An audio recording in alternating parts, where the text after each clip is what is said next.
venha trabalhar na sua vida, que Ele certamente tem o melhor para nós. E eu queria que você preparasse o seu coração, por gentileza. Prepare o seu coração, porque hoje eu quero falar, gente, tá? Trazer uma mensagem para você. E quero falar sobre deixando de olhar para trás.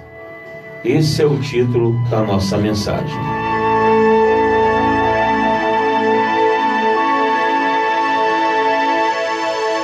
Comunicando, pastor Adevaldo Oliveira. Gente, o título da mensagem é Deixando de Olhar para Trás. Meu Deus do céu, quantas pessoas elas continuam olhando para trás, né? Sabe, estou aqui com a Bíblia online para me auxiliar também, muitas outras coisas. E eu queria que você, por favor, prestasse bem atenção nessa palavra que eu vou trazer para você. Olhar para trás é o que muitos vêm dizendo, né? Muitos vêm fazendo. Sabe, tem uma passagem aqui, para começar, no Evangelho de Lucas, capítulo 9, versículo 59, que diz assim: a outro disse Jesus, segue-me. Ele, porém, respondeu, permite-me ir primeiro sepultar o meu pai. Mas Jesus insistiu, deixa aos mortos o sepultar os seus próprios mortos. Tu, porém, vai e prega o reino de Deus. Outro lhe disse, seguir-te-ei, Senhor, mas deixa-me primeiro despedir-me dos de casa. Mas Jesus lhe replicou, ninguém que, tendo posto a mão no arado, olha para trás, é apto para o reino de Deus. Nós temos aqui um chamado de Jesus a duas pessoas diferentes, mas que lhe responderam de modo semelhante. Enquanto Jesus esperava a cada uma delas um profundo comprometimento, elas, por sua vez, estavam presas demais às coisas terrenas e questões transitórias. Sabe, interessante é que Jesus, quando chamou essas pessoas, o chamado foi dele. E Jesus, ele queria que essas pessoas viessem segui-lo, servi-lo, mas elas arrumaram alguma desculpa para poder justificar a sua demora em segui-lo ou servi-lo. Sabe, a primeira pessoa queria sepultar o seu pai antes de seguir o chamado.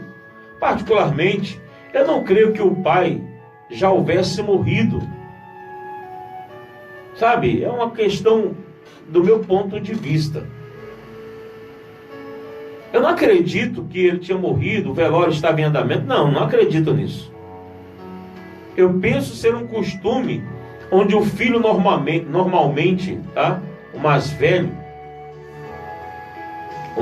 filho mais velho, ele tinha a sua saída de casa liberada somente depois da morte do pai. Eu acredito que seria algo assim. Sabe, aquela coisa de filho se responsabilizar.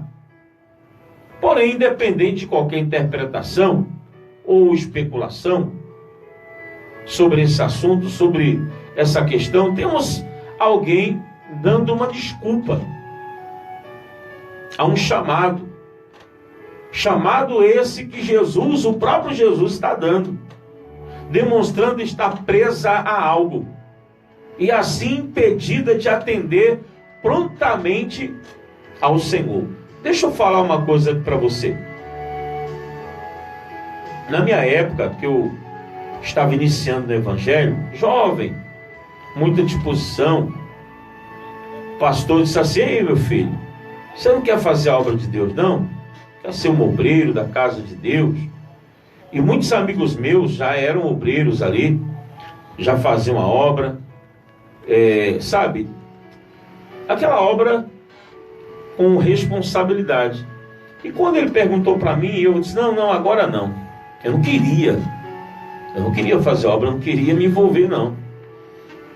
Sabe, eu tinha uma visão diferente, eu queria trabalhar, eu queria me formar, sabe, fazer uma faculdade.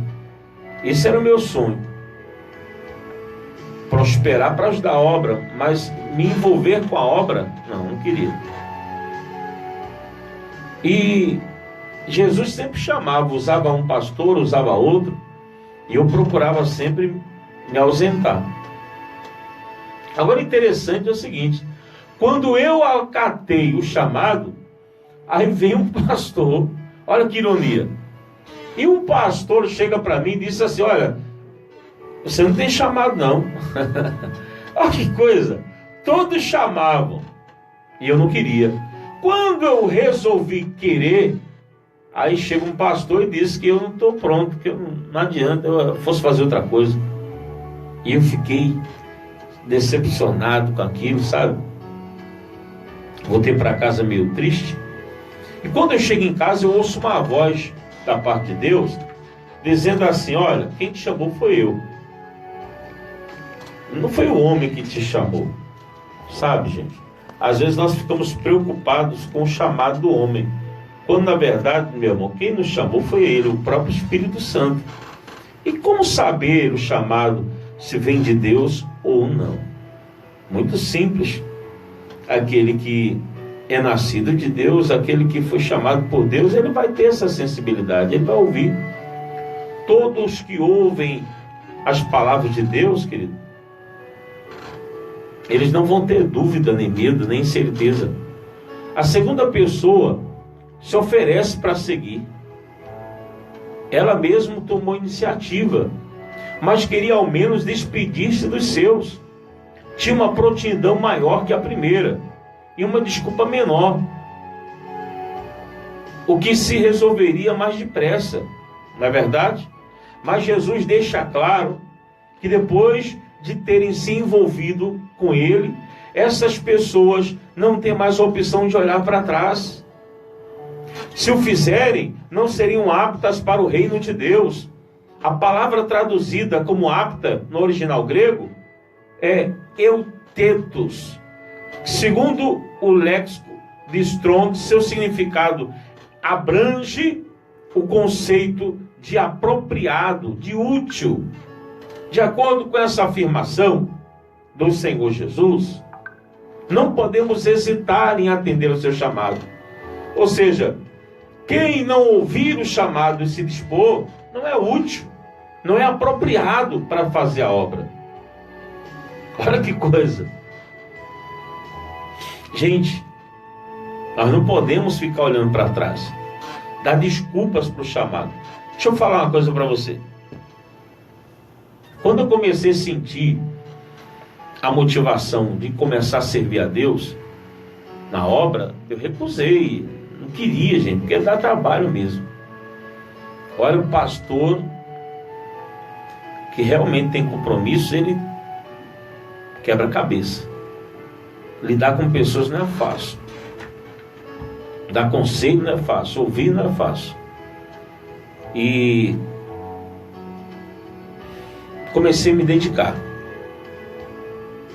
Aí depois veio o chamado para umas obras específicas, né?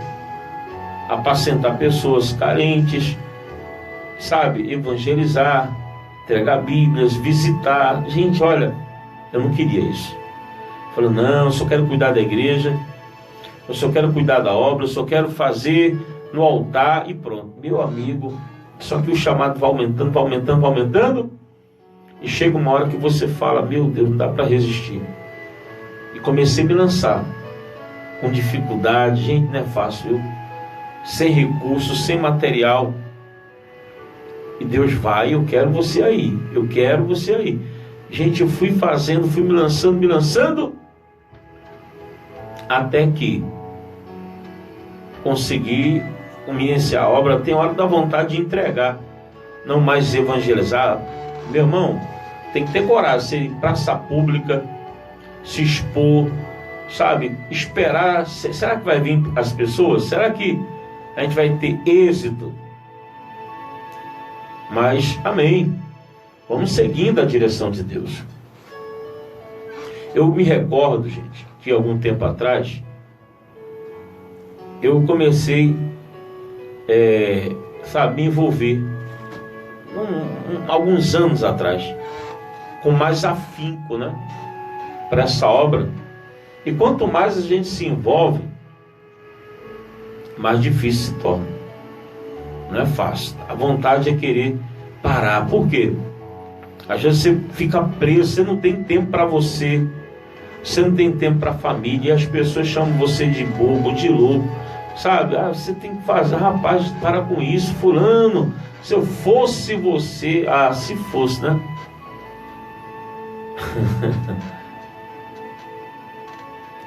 Talvez eu estou falando com pessoas que Deus está chamando. Não olhe para trás, olhe para frente, de onde Deus te tirou e agora Ele quer te usar. Tem um filme, Fogo contra Fogo, de Robert De Niro, que é considerado por muitos um ícone entre os filmes de ação e enredo policial. Já achou esse filme? Esse ator Robert De Niro, ele interpreta um personagem, um policial, Neil McCauley. Aliás, não um policial, um bandido, na verdade. Ele lidera uma gangue que vem realizando roubos ousados. E o autor Al Pacino interpreta o personagem Vincent Hanna, que é um detetive que está, na frente da caçada. Ele caça esse bando, esses bandidos, né? Esses criminosos. E num determinado momento, a personagem Vincent Hanna, o detetive que está à frente da caçada, eles abordam ali o detetive, né, e o criminoso, e convidam para tomar um café. Olha que situação, o bandido e o policial tomando café. Nessa conversa, eles de forma discreta medem força e fazem ameaças. Quando o detetive menciona estar com seu casamento por um fio, por ter que perseguir bandidos como Macaulay, ele imediatamente responde ao policial: quem está nesse tipo de vida não pode pensar num casamento. Isso faz o detetive questionar se ladrão não tinha mulher. Ele diz que sim, mas menciona um conselho que recebeu de outro bandido: não se deixe envolver com nada que você não possa abandonar em 3 segundos exatos. Se você perceber que os policiais estão na sua cola, em outras palavras, ele estava dizendo: eu não posso ter que me prenda, ter algo que me segure, que me faça hesitar na hora em que tiver de largar tudo para trás. Interessante. Por que eu estou falando desse filme aí? Porque na vida com Deus é assim, nada pode nos fazer parar. Jesus disse: quem amar mais a pai e mãe do que a mim, não é digno de mim. Nós temos que, gente, estar dispostos a abandonar tudo por amor do Evangelho. Enquanto, gente, a gente estiver preso à nossa própria vontade, enraizado com as coisas desse mundo, nós nunca vamos ter êxito. O que significa olhar atrás? Antes de falar o significado dessa expressão usada por Jesus, eu quero adiantar um conceito importante. As Escrituras apresentam uma clara diferença entre conversão e santificação. A primeira fala do rompimento da pessoa com o mundo, e o pecado e a experiência através do qual, sabe, alguém passa a desfrutar a salvação. A segunda fala do rompimento da pessoa com coisas que impedem o seu crescimento ou progresso na fé. John Wesley, já vou falar dele, sabe, ele declarou: a conversão tira o cristão do mundo e a santificação tira o mundo do cristão. Olha, anote aí, por favor. Meu Deus do céu, a conversão tira o cristão do mundo e a santificação tira o mundo do cristão. Meu Deus do céu. Talvez você está agora vivendo momentos difíceis. Quem foi John Wesley, pastor? John Wesley, ele nasceu em 17 de junho de 1703, em Londres. Ele foi um clérigo anglicano, um teólogo cristão britânico, líder precursor do movimento metodista, ao lado de William Booth, um dos maiores avivalistas da Grã-Bretanha. Estude, veja aí a história dele. Homens que inspiraram. Gente, nós precisamos analisar isso. Sabe, eu vi ainda, menino, garoto, que um pregador afirma algo semelhante, usando uma alegoria bíblica. Difícil não é tirar o povo do Egito. O difícil é tirar o Egito do povo. Já ouviu essa expressão? Tem uma outra expressão que ainda vai mais além, né? Que o difícil não é sair da pobreza. O difícil não é sair da miséria. O difícil é a miséria sair de você. É a pobreza sair de você. Tem pessoas que não moram mais num lugar difícil. Moram hoje num lugar luxuoso. Elas mudaram de vida no sentido ambiental. Mas, sabe, dentro dela ela continua sendo aquela mesma pessoa. Em alguns sentidos pode ser bom, outros não. Uma coisa é você sair de uma vida difícil e continuar humilde, né? Outra coisa é você sair da miséria, da dificuldade, sabe? E continuar medíocre. Saudade do ficou para trás. O povo de Deus, quando saiu do Egito, quando passou alguns dias no deserto, saudade dos pepinos. Como é que tem saudade de pepino, irmão? Pepino é tão ruim que você tem que colocar uma pitadinha de sal e vinagre para dar gosto. Olha para trás, lógico, pastor, eu gosto de pepino, eu também gosto na salada. Mas, gente, saudade de pepino, de cebolas. Era a saudade dos alhos. Foi isso que o povo justificou para olhar para trás, para querer voltar para o Egito. Por que você quer voltar para o Egito? A mulher de Ló olhou para trás e virou uma estátua de sal. Está escrito isso, Lucas 17:32. Além de validar o relato do Velho Testamento sobre o que ocorreu com a mulher de Ló, Jesus está nos dizendo que precisamos aprender com ela. O Velho Testamento está cheio de memórias, monumentos ou episódios que não deveriam ser esquecidos. Não para, sabe, gente, que o povo de Deus ficasse preso à história, mas para que retivesse as lições que serviram sempre ao mesmo propósito. A mulher de Ló, quando o Senhor, ele tirou Ló e toda a sua família lá de Sodoma, advertiu claramente, ele disse assim: que não olhassem para trás. Não olhe para trás. Gênesis 19:17.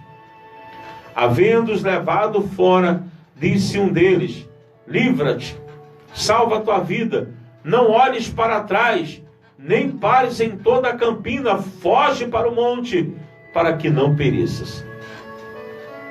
Gente, temos uma figura aqui. Sodoma e Gomorra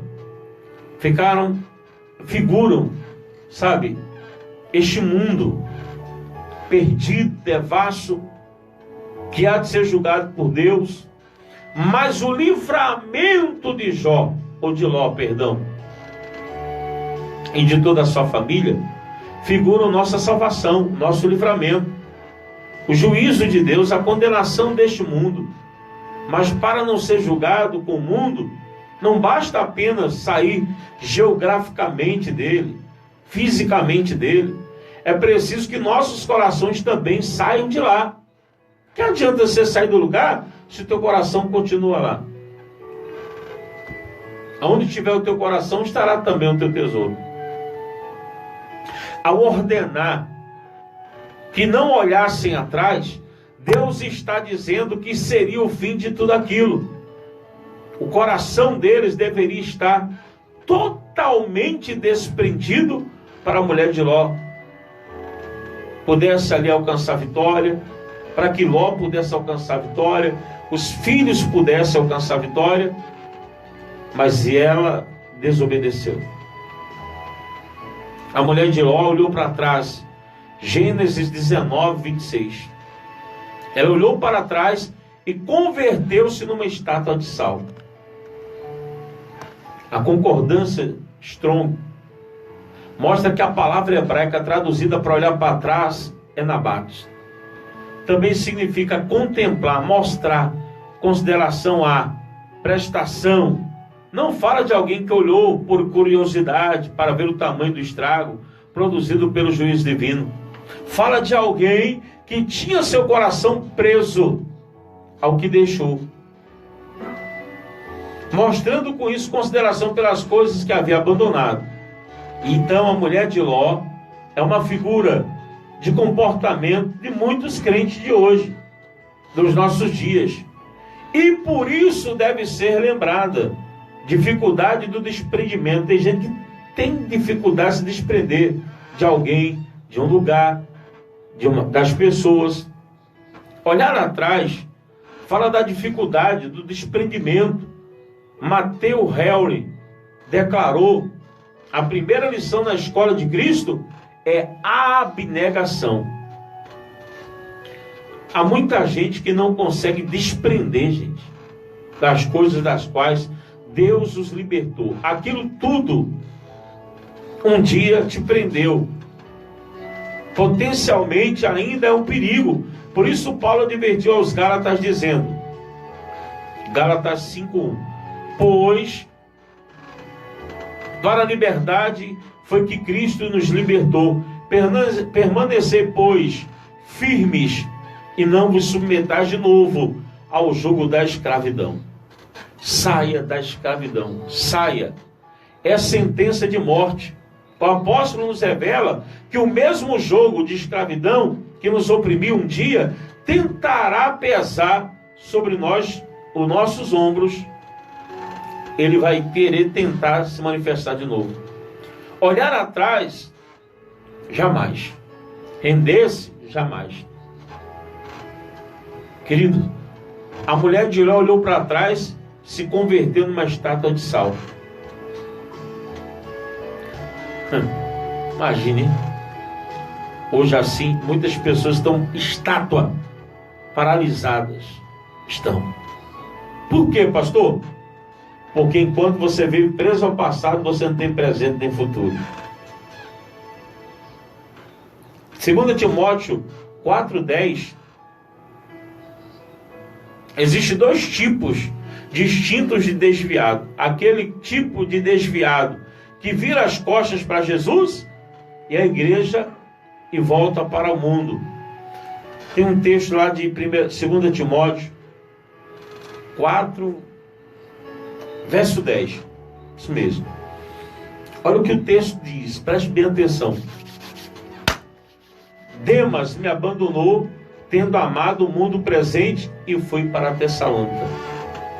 Também há aquele tipo de desviado só no coração, desviado no coração. Embora continue fisicamente no caminho, foi a este que Estevão se referiu em sua mensagem, quando mencionou a geração de israelitas que saiu do Egito e rejeitou o ministério de Moisés.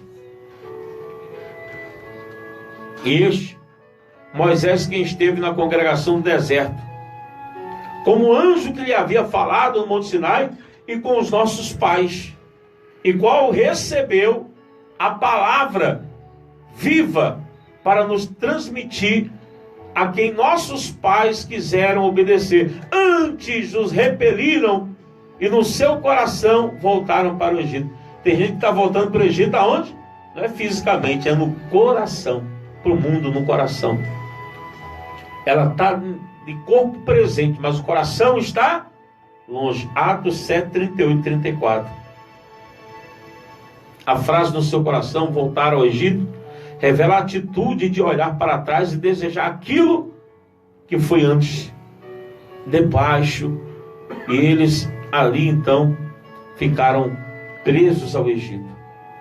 Da mesma maneira, da mesma forma, muitos crentes não chegam a abandonar a igreja, mas no íntimo viviam lá como muito crente faz, se desligando das práticas, sabe, se desligando da comunhão e entrando na fantasia mundana. O que a Bíblia diz sobre isso? Números 11, 4. E o populacho, que é o povo misto, que estava no meio deles, veio a ter grande desejo das comidas dos egípcios, pelo que os filhos de Israel tornaram a chorar, e também disseram: que nos dera comer carne? Lembremos-nos dos peixes que no Egito comíamos de graça, né? Apanhavam debaixo de chicote e era de graça. Dos pepinos, dos melões, dos alhos silvestres, das cebolas, dos alhos. Agora, porém, seca-se a nossa alma e nenhuma coisa vem ou vemos senão este maná. O povo está reclamando do maná. Tem gente que não tem nada. Tem um maná aí que é pão do céu, ainda reclama. Agora imagina, meu irmão, que tipo de pessoas estão olhando para trás. Me perdoe a expressão, mas é uma geração perversa que está olhando. Quem tem ouvidos para ouvir, ouça o que o Espírito Santo diz às igrejas.